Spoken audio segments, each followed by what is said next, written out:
Next, one of the most talented athletes in this competition is Caldiero, one of the top rock climbers in America.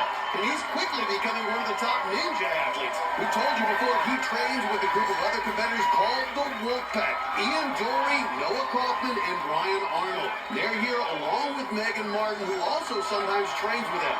Isaac's girlfriend, Laura Casana, also on the sidelines. Caldiero's running in jeans with a sweatshirt wrapped around his waist. I'm not sure if he's going to put that on later in the course or what he's thinking.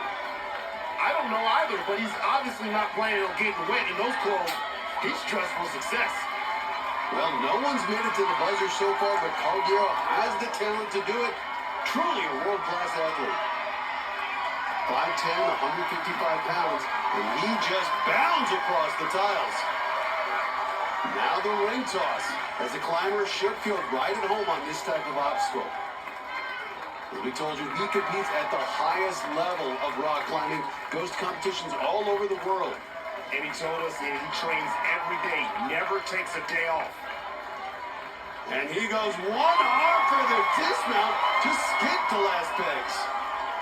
Remember, in qualifying, Caldiero gave a thumbs up to the crowd here on Bungee Road. I would be shocked if he tried to do that tonight. This obstacle is a lot tougher here in the finals.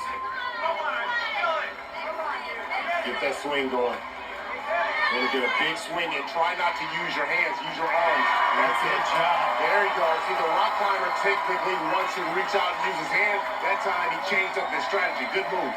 Despite looking relaxed, he's still got a decent pace going here out there. He's finished the finals course the past 2 seasons. He knows what it takes to get to the buzzer.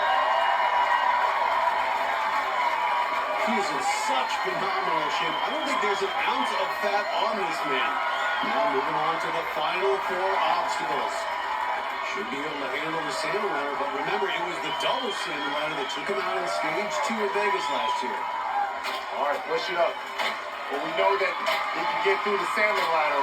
Now, this is where it gets a little challenging. The flying shelf grab. But this is where the climber should excel, Akbar. He's made this maneuver before. This is a tricky And maneuver. look at that. Caldiero is so confident, so calm. Just needs one more swing, and Caldiero is through. Only the 3rd person to make it to the body prop. And he's taking off the sweatshirt and using it to wipe his shoes. Well, that explains what it's for.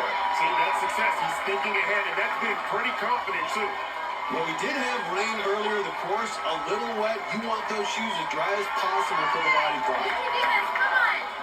You really want any advantage you can get on this obstacle. It is so difficult. You have to lock in your feet and your hands, work across 29 feet to the other side. And this will test your entire body, your arms, your legs, and especially your core. You want to keep the arms and legs spread slightly and slowly work your way across. Unlike the shelf grab that he just finished, this is not really a climbing move, so his background not as helpful here. This one tough for everyone. Now the vertical section has to move down 4 feet, and he's starting to shake. Look at the striations on his muscle. Caldiero, 155 pounds, all muscle. He's battling, but he's stumbling there. Well, Isaac Caldiero is one of the best, but even he couldn't get past the body prop. We'll see how it goes, but he may have gone far enough fast enough to get him to Vegas. Isaac got more than halfway across, but look at his core muscles as he battles to stay up. This obstacle just wears you out, and it's going to be difficult to get past it tonight. I didn't have pump for that last little second. I thought I was going to do it, and just out the game.